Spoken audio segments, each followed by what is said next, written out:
Mark chapter 3. Again he entered the synagogue, and a man was there who had a withered hand.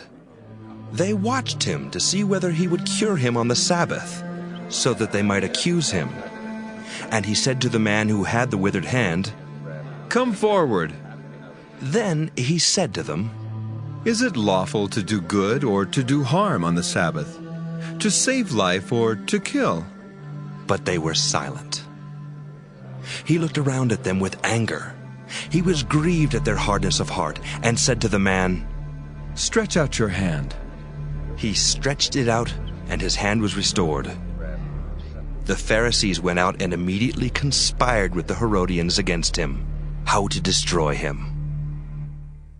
Jesus departed with his disciples to the sea, and a great multitude from Galilee followed him.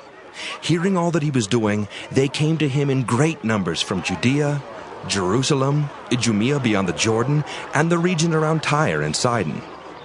He told his disciples to have a boat ready for him because of the crowd, so that they would not crush him. For he had cured many, so that all who had diseases pressed upon him to touch him. Whenever the unclean spirits saw him, they fell down before him and shouted, "You are the Son of God." But he sternly ordered them not to make him known. He went up the mountain and called to him those whom he wanted, and they came to him.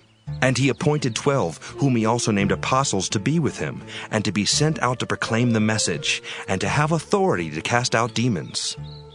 So he appointed the 12, Simon, to whom he gave the name Peter, James son of Zebedee, and John the brother of James, to whom he gave the name Boanerges, that is, sons of thunder, and Andrew and Philip and Bartholomew and Matthew and Thomas and James son of Alphaeus and Thaddeus and Simon the Cananean and Judas Iscariot, who betrayed him.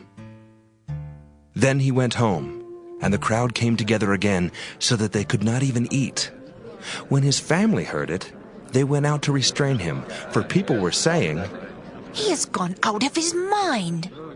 And the scribes who came down from Jerusalem said, He has Beelzebub, and by the ruler of the demons he casts out demons. And he called them to him, and spoke to them in parables. How can Satan cast out Satan? If a kingdom is divided against itself, that kingdom cannot stand. And if a house is divided against itself, that house will not be able to stand. And if Satan has risen up against himself and is divided, he cannot stand, but his end has come.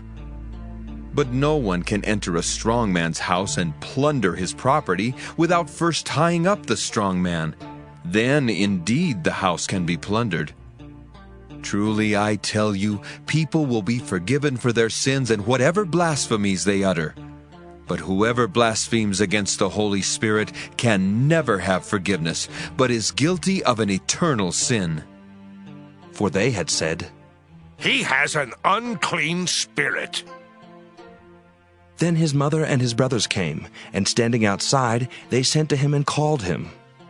A crowd was sitting around him, and they said to him, Your mother and your brothers and sisters are outside, asking for you. And he replied, Who are my mother and my brothers? And looking at those who sat around him, he said, Here are my mother and my brothers. Whoever does the will of God is my brother and sister and mother.